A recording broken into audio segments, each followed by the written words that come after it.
This episode is brought to you by Hyundai. Whether you're running errands with the kids or heading on a weekend escape, the new 2025 Hyundai Tucson Hybrid is packed with class-leading advanced safety features like blind spot view monitor, forward collision avoidance assist, and wireless phone charging, so you can stay focused on what really matters. Learn more about the new Tucson Hybrid at HyundaiUSA.com. My dad works in B2B marketing. He came by my school for career day and said he was a big ROAS man. Then he told everyone how much he loved calculating his return on ad spend. My friends still laugh at me to this day. Not everyone gets B2B, but with LinkedIn, you'll be able to reach people who do. Get a $100 credit on your next ad campaign. Go to linkedin.com/results to claim your credit. That's linkedin.com/results. Terms and conditions apply. LinkedIn, the place to be, to be. Wonder-working power in the precious... Incredible as they seem, are not the results of mass hysteria.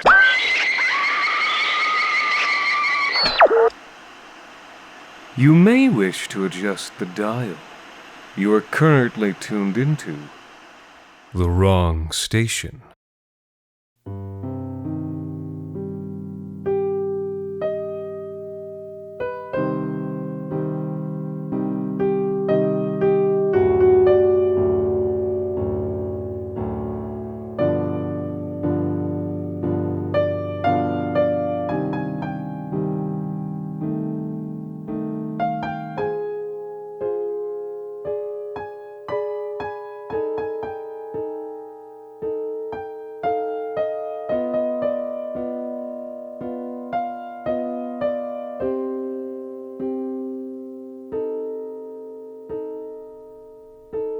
Brumaire, Year 2.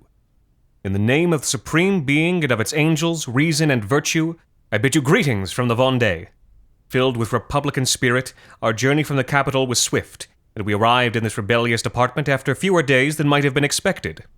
While I am footsore and have already worn through one pair of boots, my revolutionary zeal is undimmed, and I count myself a happy man for the opportunity to give my all in defense of liberty and the people. Never worry, brother.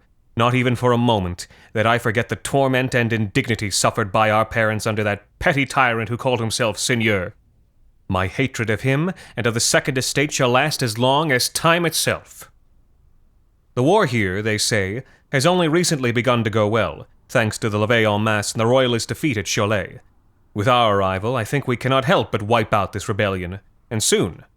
With luck, I shall be fighting alongside you against the Austrians by early Nivelles. Our column, I am told, is to pivot north, into the hills and forests south of Brittany. It is a territory firmly under the boot heels of those still calling themselves aristocrats, and the people there remain under the thrall of lying Catholic priests. In such a dark land, it may be difficult to send the letters I write you, brother. Nevertheless, I shall send word as I can, and we shall soon bring reason's light to even the darkest woods. Long live France, long live the Revolution. Your brother, Jacques Louis Moron. 19 Brumaire, Year 2. In the name of the Supreme Being, greetings from somewhere north of Nantes. 10 days, 12 days since I've written you? This far from Paris, time seems to move differently. I swear, even the lieutenant's wristwatch seems to tick out the seconds at an inconsistent pace. No wonder, then, that the people here are still stuck in the Middle Ages. I have had no word from you, brother, but I assume by now you will have single-handedly taken Flanders. Please give my regards to Messrs. Carnot and Jourdan, as I assume you are now sharing the general's table.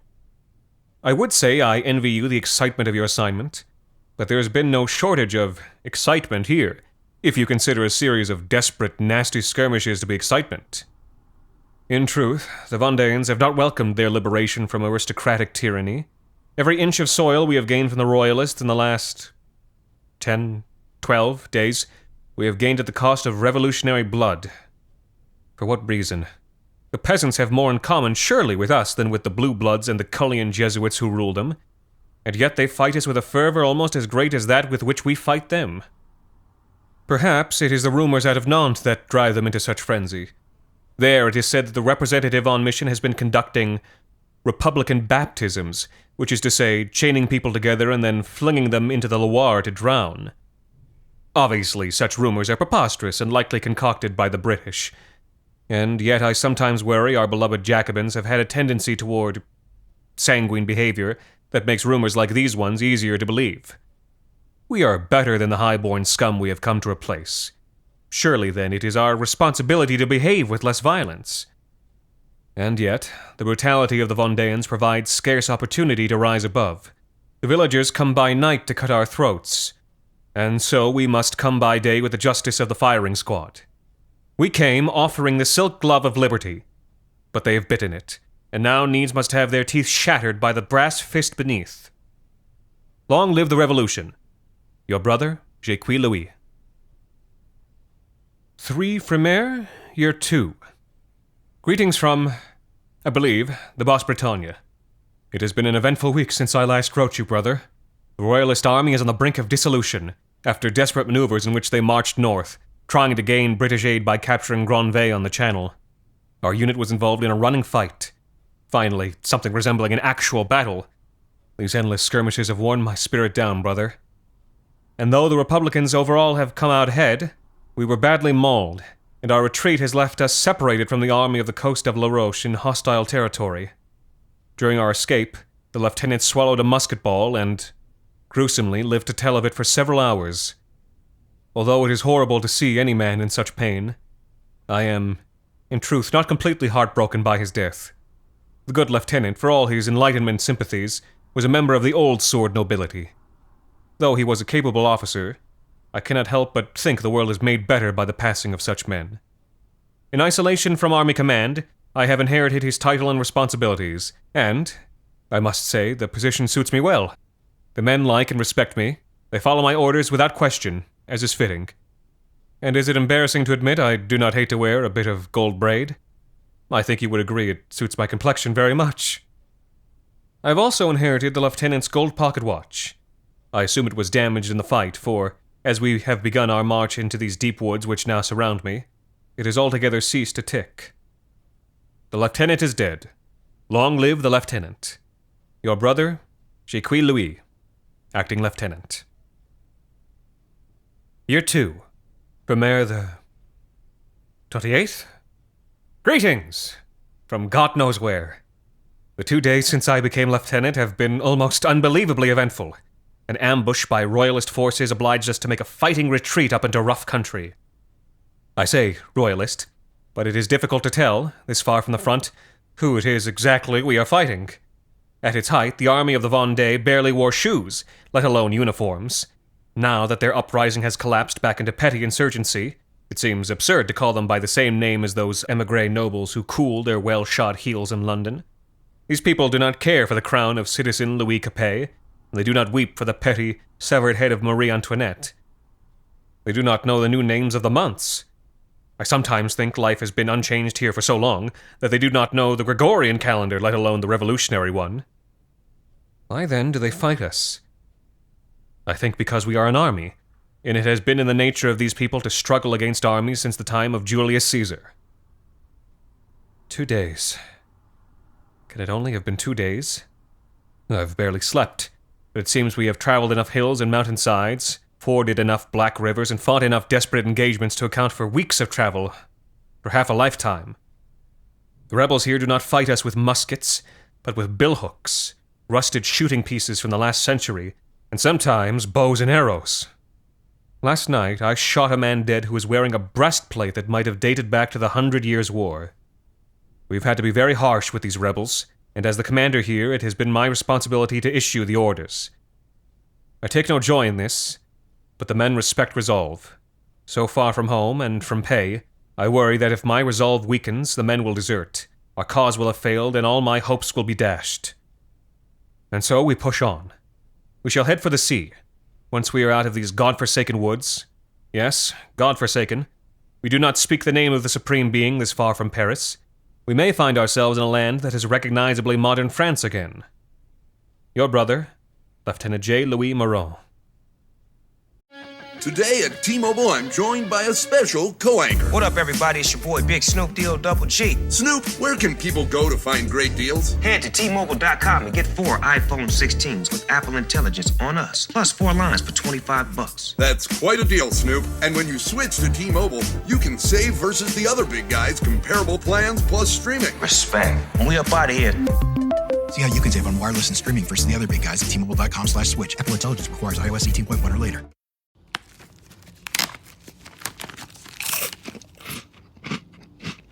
Uh-oh. The last cookie. You can get a new box of cookies in as fast as an hour with Walmart Express Delivery. Are you my guilty self-conscience? No, I'm the voice offering you promo code EXPRESS for free delivery on your first order. Hey, who ate my cookies? You mean, these cookies? Order now. Welcome to your Walmart. Promotion valid for first express delivery order. $50 minimum subject to availability. Restrictions apply. Year 2, month of Nivose. Yes, I'm sure of it. It must be Nivose. Greetings, brother. After, I'm saddened to say, much regrettable but necessary torture, a captured royalist told me we were in the forest of Prairial, a location I can find on none of our maps. I believe Prairial must be some barbaric local nickname for a location that would be immediately recognizable if it were rendered in honest French. Alas, the prisoner choked on his teeth before he could be convinced to speak our tongue. Nevertheless, greetings from Prairial. Despite the constant damp, the forest is quite beautiful to see. Constant fogs shift and blow, throwing rainbows in the soft light, and though it is now midwinter, the leaves are emerald green and brilliant gold. Sometimes in the woods, you hear the most beautiful singing, though the men who go off in pursuit of it do not often return. I have had to be strict with those who try, but the men forgive me, for I provide them with victory.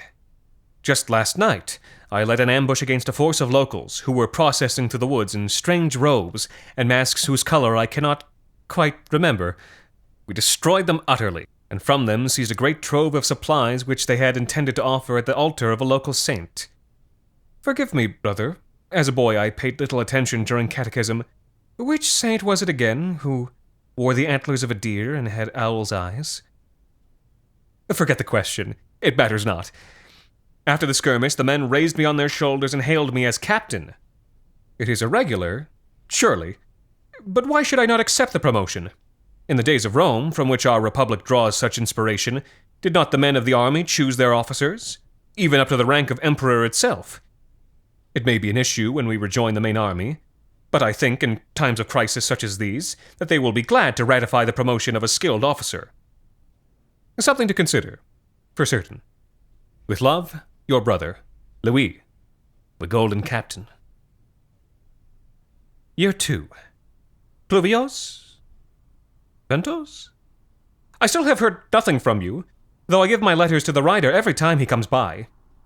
Could it be he is not a Republic courier? His dress is so strange, and he has no face to speak of, but his voice is warm and buzzing. Give me your letters, he tells us, and we do. Now that I come to think of it, he has never said he will deliver them.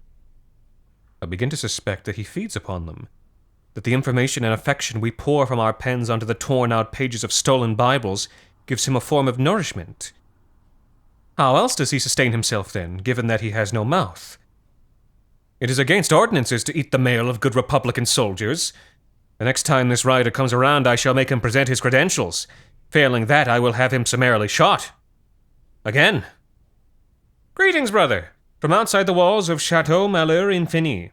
Since I last wrote 2 days ago, our route to the sea has been blocked by a strong enemy position, and though the men have despised me for it, I am now vindicated in my decision to have them carry our Gribivol 4-pounder cannon through all these dark, strange woods whose trees move when we do not look, over these bare hills crowned with standing stones that hiss for blood, and across these black rivers where the bodies of drowned women reach out for wrists and ankles and beckon us with lewd writhings. Though the castle does not fly the white banner of the Bourbon, it is assuredly hostile, for it sent its birds against us long before our initial arrival outside the walls. These birds, larger than a man and with brass talons, initially pressed us severely, but we were rescued by some quick word with the Gribivol. Make sure you take note of this, brother. If the Austrians attempt to use birds against you, canister shot makes for a most effective counter-strategy. The sky itself turned red. It was like a prophecy. After that, we encircled the castle and set up siege lines in accordance with standard doctrine. It is a pair of brothers who seem to own this castle for the royalists. Is green the color of the Comte d'Artois? Perhaps these men are in his service, then, for both are green and their skin is covered in translucent horn. Like most aristocrats, I think these men are fools with no understanding of military strategy. They have already sallied out several times with cavalry, attempting to break through an entrenched infantry position on the backs of their flayed horses. I am confident that we will soon be flying the tricolor above the walls of Chateau Malheur-Infini, and that with this fortified position under our control, we will be able to quickly reach the coast and re-establish lines of support with the main army. Until then, I remain your brother, Louis, I think. Year 2? Brother! The pocket watch tells me it is now Prairial, which is strange because 1, it is broken, and 2, because it is only supposed to tell minutes and hours, not months. Nevertheless, greetings from Chateau Malheur-Infini. Since I last wrote you, I did have the courier shot. I am convinced he was no Frenchman. Perhaps a Piedmontese spy. Damn this coalition that tries to stamp us out. Yes, when we cut open his belly, we found that it was quite dry, and all our letters contained inside, as I suspected. But since then, the Lord of Birds has come to us and sued for peace. I drove a hard bargain and exacted heavy territorial concessions, for his forces were quite unable to stand against us. Now, the sky between here and mid-afternoon has been created as a constitutional sister republic to France, and the Lord of Birds has agreed to pay us some 1,000,000 francs as a war indemnity. From this money, I have drawn back pay for the soldiers, as well as given them a large bonus. I know the government frowns upon generals giving patronage to their troops, for fear of creating another Caesar, but the men have been too long without pay. All this is to say that the Lord of Birds, now styled Citizen Director of Birds, has agreed to deliver all our letters. And so, I hope, finally, to hear from you soon. With the Birds having joined our side of the war, Chateau Malheur-Infini found its supply cut off and began to starve. Eventually, we allowed the castle to surrender, on generous terms, though the Green Brothers, in the absence of Madame la Guillotine, I ordered to be given the Republican baptism. When both of them turned out to float, I had them shot. Though our way to the sea is now open, the men and I are determined not to return home. We are now well supplied, and the pool of manpower provided by the capture of these lands has allowed us to draw new recruits. So what if these recruits have the heads of deer or dogs? So what if their feet face backwards, or they have faces where their genitals should be? Simply because they are not men, does it mean they cannot be Frenchmen? And if they have too many hands, does that prevent them from loading a musket? No, I say, and no again. There are new lands to conquer before we return home. For the new year, I am planning an offensive down along the coast into the sunken lands to reclaim them from the tyrannous ancien regime of the sea. The sea will return these lands, or we shall drag them up at the point of a bayonet. When the sea itself is ours, we shall rejoin the army of the coasts of La Roche, and I will lead them across the seafloor to Britain itself. Yes, Britain, and yoke it with the chains of the great beast of the ocean's belly, to be dragged across the oceans forever as punishment for its crimes against the Revolution. In strength and honor, your brother, the architect of victory. Year 1, the calendar of Louis. Brother, I hope my bird finds you well, though it is made of living bone and glass, and cannot fly. Before I can march, there are diplomatic considerations to be addressed. Though Chateau Malheur-Infini is ours by right of conquest, people will rise up unless they consider themselves ruled by a legitimate government. The Green Brothers had a sister, whose name is Endless Hunger.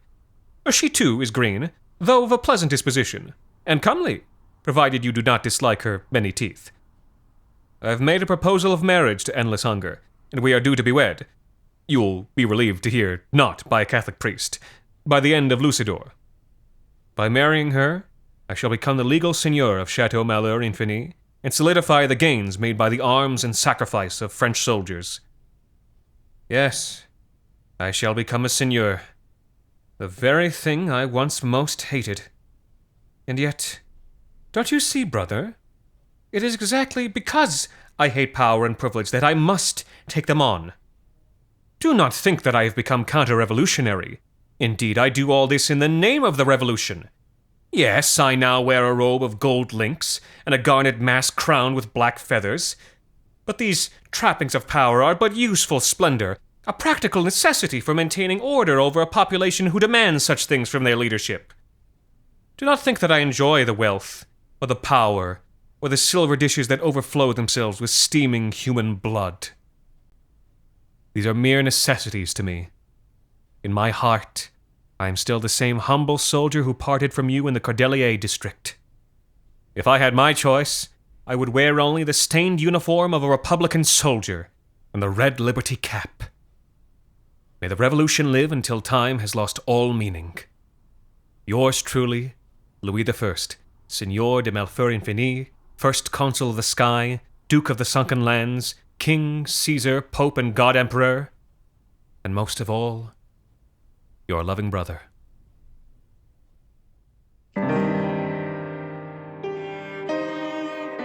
The Wrong Station is made possible by the generous support of our listeners on Patreon. Consider visiting today at patreon.com/thewrongstation. You can also support us by leaving a rating and review on iTunes, or wherever it is that you listen to The Wrong Station.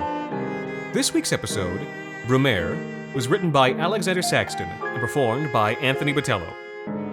The Wrong Station is co-produced by Alexander Saxton, Anthony Botello, and Jacob Duarte Spiel, with music composed and performed on the piano by Ilan Citrin and arranged for the viola and performed by Viola Schmid. You can subscribe to The Wrong Station on iTunes, Google Play Music, Spotify, and any other of your favorite podcast services. You can follow The Wrong Station on Facebook, Twitter, and Instagram, and email us at thewrongstation@gmail.com. You can also follow The Wrong Station creative team on Twitter at AEW Saxton, AJV Botello, and Jacob BRDS. And until next time, thank you for listening.